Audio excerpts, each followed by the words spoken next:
বলছি আবারও সম্পাদক হিসেবে নির্বাচিত হওয়ার জন্য আপনাকে প্রথমে অভিনন্দন জানাচ্ছি আনন্দ পুত্রের পক্ষ থেকে।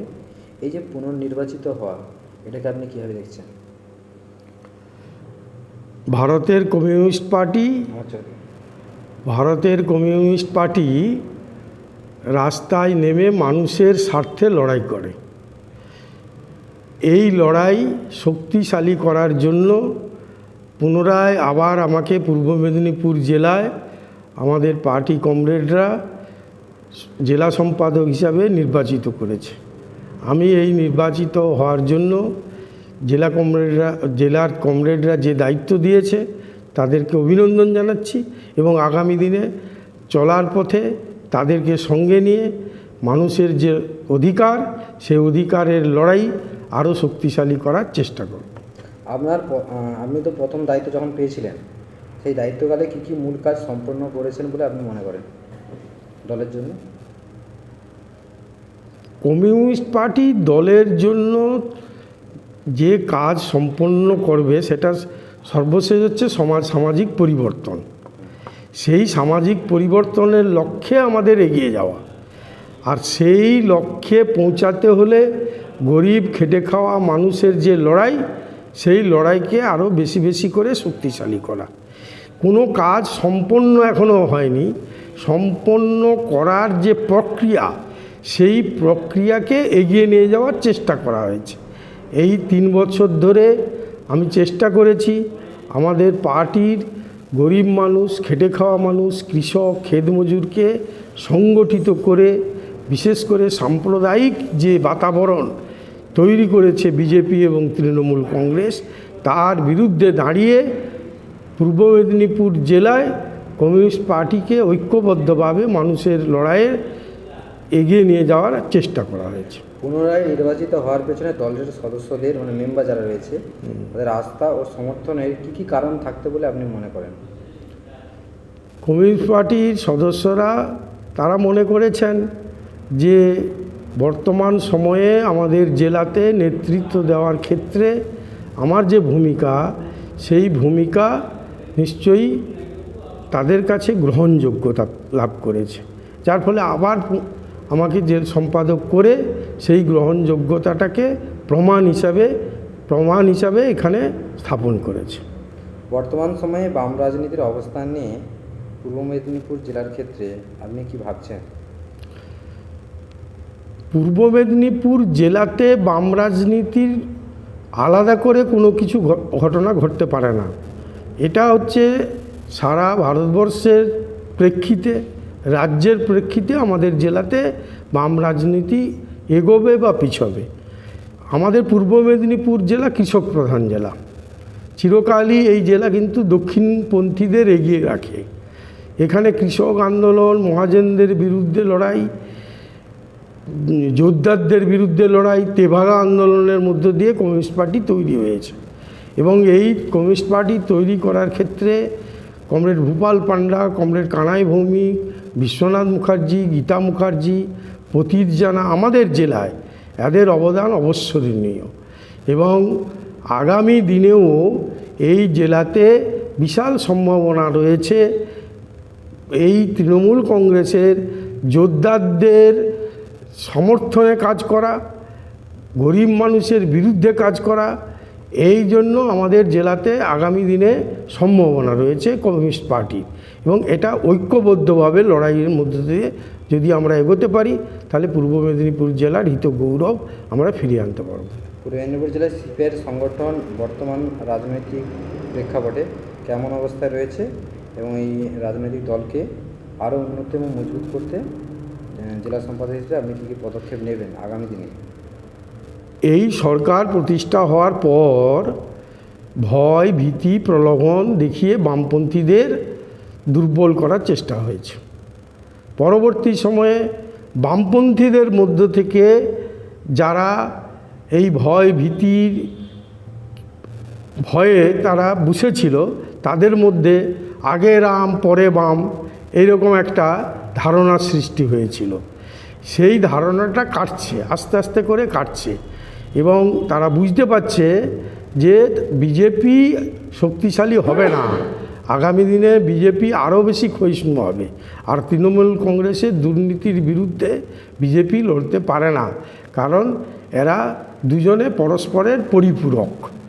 তা বুঝে বামপন্থী মানুষেরা আবার আস্তে আস্তে বামপন্থার দিকে ফিরে আসছে এবং বামপন্থাকে শক্তিশালী করতেছে। বর্তমান সময়ে যারা তরুণ 18+ এবং তরুণ প্রজন্মকে বামপন্থী রাজনীতিতে আকৃষ্ট করতে দলের পক্ষ থেকে কী কী পরিকল্পনা রয়েছে? 18+ যারা তরুণ, তারা তো জমির আন্দোলন, যোদ্ধাদের বিরুদ্ধে আন্দোলন, তেভাগা আন্দোলন, কমিউনিস্ট পার্টির অতীত ইতিহাস তারা জানে না। কিন্তু তাদের মধ্যে একটা হতাশা যে আগামী দিনে কাজ নেই, আগামী দিনে কি করব, সেই হতাশা থেকে তারা নেশাগ্রস্ত হচ্ছে, তাদেরকে ভুল পথে চালিত করছে রাজনৈতিক দলগুলো, সেই ভুল পথে তারা যাওয়ার চেষ্টা করতেছে। আমরা সুস্থ সংস্কৃতির লড়াই করে আবার রবীন্দ্র জয়ন্তী, আবার আমাদের খেলাধুলা, যে সমস্ত সংস্কৃতি বামফ্রন্টের সময় ছিল, সেই সুস্থ সংস্কৃতি ফিরিয়ে এনে এদেরকে আকৃষ্ট করে আবার বামপন্থার দিকে নিয়ে আসার চেষ্টা করছি। একজন বামপন্থী নেতা হিসেবে তথা জেলা সম্পাদক হিসেবে আপনি কোন মূল্যবোধগুলো সবচেয়ে বেশি গুরুত্ব দেবেন দলীয় আঙ্গিকে? দেখুন, দলীয় আঙ্গিকে মূল্যবোধ বলতে প্রথমত আমরা মানুষের জন্য কাজ করা, মানবিকতা বোধ, এটাই সবথেকে বেশি। বামপন্থীরা সবসময় চায়, তার মূল্যবোধ আসন দিয়ে বিচার করে না, তারা সবসময় মানুষের যে অধিকার, সেই অধিকার লড়াইয়ের মধ্যে প্রতিষ্ঠা করা এবং মানবিকতার ক্ষেত্রে সমাজে মানুষ পরস্পরের বিপদে ঝাঁপিয়ে পড়ুক বা মানুষ পরস্পরের সাহায্যে লাগুক, এইটাই হচ্ছে বামপন্থীদের সবথেকে বড় কাজ। একটা প্রশ্ন হচ্ছে, ব্যক্তিগত জীবনের সঙ্গে রাজনৈতিক জীবনের সামঞ্জস্য কীভাবে বজায় রেখে আপনি চলেন বা আপনার এই পথ চলা? দেখুন, ব্যক্তিগত জীবনে আমি কমিউনিস্ট ফ্যামিলির ছেলে। আমার বাবা দীর্ঘদিন ধরেই কমিউনিস্ট পার্টির সঙ্গে যুক্ত ছিলেন। আমাদের এলাকায় যোদ্ধাদের বিরুদ্ধে আমি কমিউনিস্ট পার্টিকে লড়াই করতে ছাত্র অবস্থা থেকে দেখেছি এবং আমার পরিবারের সবাই বামপন্থার বিশ্বাসী। অতএব সেই দিক থেকে পরিবারের সঙ্গে খাপ খাইয়ে, কমিউনিস্ট পার্টির সঙ্গে খাপ খাইয়ে চলতে আমার কোনো অসুবিধা হয় না। সাধারণ মানুষের প্রতি জেলা সম্পাদক হিসেবে আপনার কী বার্তা পূর্ব মেদিনীপুর জেলার সাধারণ মানুষের প্রতি? সাধারণ মানুষের কাছে বার্তা যে ভুল বুঝে শক্তির ক্ষয় না করে বামপন্থার প্রতি আরও বেশি আকৃষ্ট হয়ে বামপন্থী আন্দোলনের মধ্য দিয়ে সমাজ পরিবর্তনের দিকে এগিয়ে যেতে হবে। এটাই আমার পূর্ব মেদিনীপুর জেলার মানুষের কাছে বার্তা। এই যে পূর্ব মেদিনীপুর জেলা, এই জেলার প্রধান কী কী সমস্যা যেটা আপনার চোখে ধরা পড়েছে এবং এক্ষেত্রে সরকার বা জেলা প্রশাসন, পুলিশ প্রশাসনের কী কী উদ্যোগ গ্রহণ করা উচিত বলে আপনি মনে করেন? প্রথমত, পূর্ব মেদিনীপুর জেলা হচ্ছে একটা নতুন জেলা। এখানে এখনও বহু সমস্যা আছে। কৃষি প্রধান জেলা, এখানে কোনো কৃষি বিশ্ববিদ্যালয় নেই। ইমিডিয়েট আমাদের এই জেলাতে কৃষি বিশ্ববিদ্যালয় করার দরকার। এছাড়া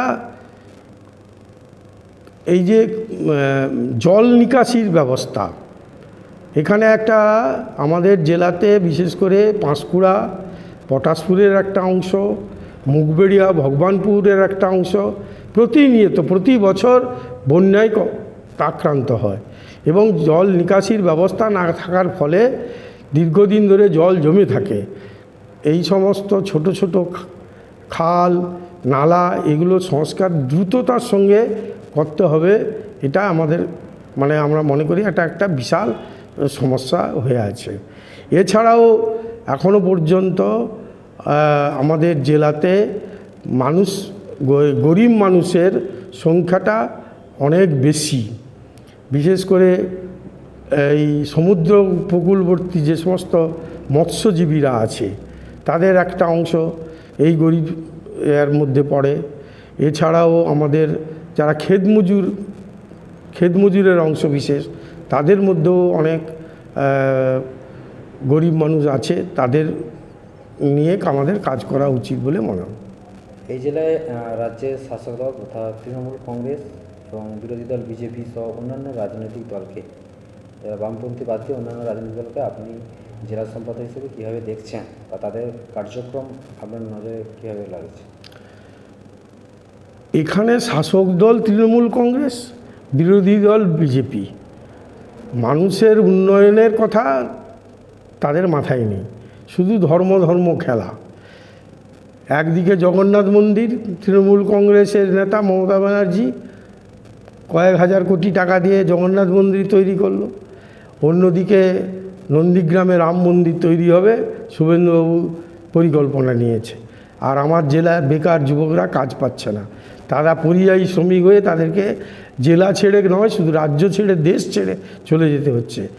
নতুন করে শিল্প স্থাপন তৈরি করার কোনো ব্যবস্থা নিয়ে বিরোধী পক্ষও বলছে না, শাসক পক্ষও বলছে না। হলদিয়ায় একটার পর একটা শিল্প বন্ধ হয়ে যাচ্ছে। বামফ্রন্ট আমলে যা শিল্প হয়েছিল সেই শিল্প, অনেক শিল্পই বন্ধ হয়ে গেছে। আবার নতুন করে না শিল্প হলে এই সমস্ত গরিব বেকার যুবকেরা কাজ পাবে না। এটা একটা বিশাল সমস্যা আমাদের জেলাতে। আজকে এডুকেশনের দিকে আমি বলতে চাই, শিশুরা তারা পড়াশোনা করতে চাইছে না, কলেজে ফাঁকা পড়ে আছে সিট, ভর্তি হচ্ছে না। কারণটা কি? কারণটা হচ্ছে তারা জানে যে পড়াশোনা করে আমরা কি করব, আগামী দিনে তো আমাদের কোনো কাজ নেই। এটা একটা বিরাট সমস্যা। যদি শাসক পক্ষ এবং বিজেপি দুই পক্ষই শুধু ধর্মীয় মেরুকরণ নিয়েই ব্যস্ত আছে। শাসক আর বিরোধী, তাই তো? এক্ষেত্রে আপনাদের স্ট্যান্ড পয়েন্ট কি, দলীয় পার্টি স্ট্যান্ড? আমাদের স্ট্যান্ড পয়েন্ট পরিষ্কার কথা, যে নতুন করে শিল্প স্থাপন করতে হবে, বেকার যুবকের কাজের ব্যবস্থা করতে হবে। ভুল বুঝিয়ে নন্দীগ্রামের শিল্পটাকে তুলে দেওয়া হয়েছিল, সেই শিল্প আবার ফিরিয়ে আনতে হবে। তাহলে আমাদের বেকার যুবকরা কাজ না পেলে আমাদের রাজ্যও বাঁচবে না, জেলাও বাঁচবে না। একটা সময় দেখা যেত যে 34 বছর বামফ্রন্ট সরকার পশ্চিমবাংলা শাসন করেছে।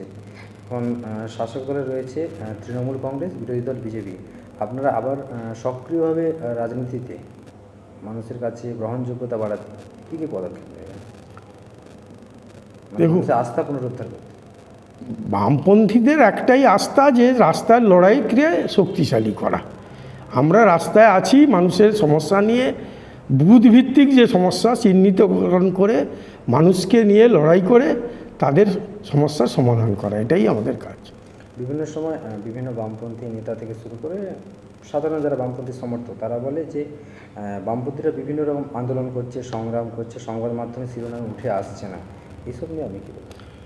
আজকের দিনের ইলেকট্রনিক মিডিয়াই হোক আর প্রিন্ট মিডিয়াই হোক, বেশিরভাগটাই হচ্ছে কেন্দ্র সরকারের পেড মিডিয়া, আর কয়েকটা রাজ্য সরকারের আছে। স্বাভাবিক কারণে বামপন্থীরা উঠে দাঁড়াক এটা কেউ চায় না।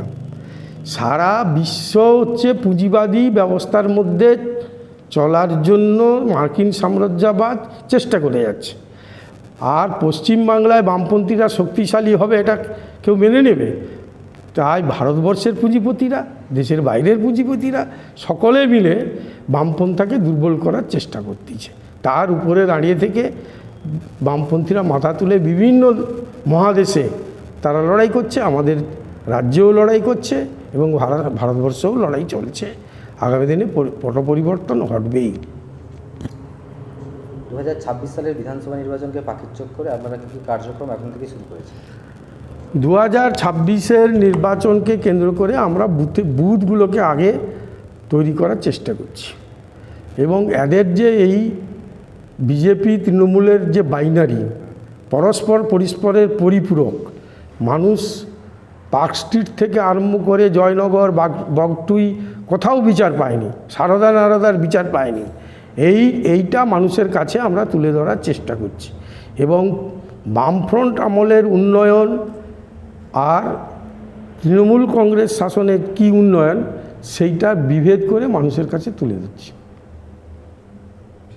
আমার নাম গৌতম পণ্ডা, সম্পাদক, সিপিআই পূর্ব মেদিনীপুর জেলা পরিষদ।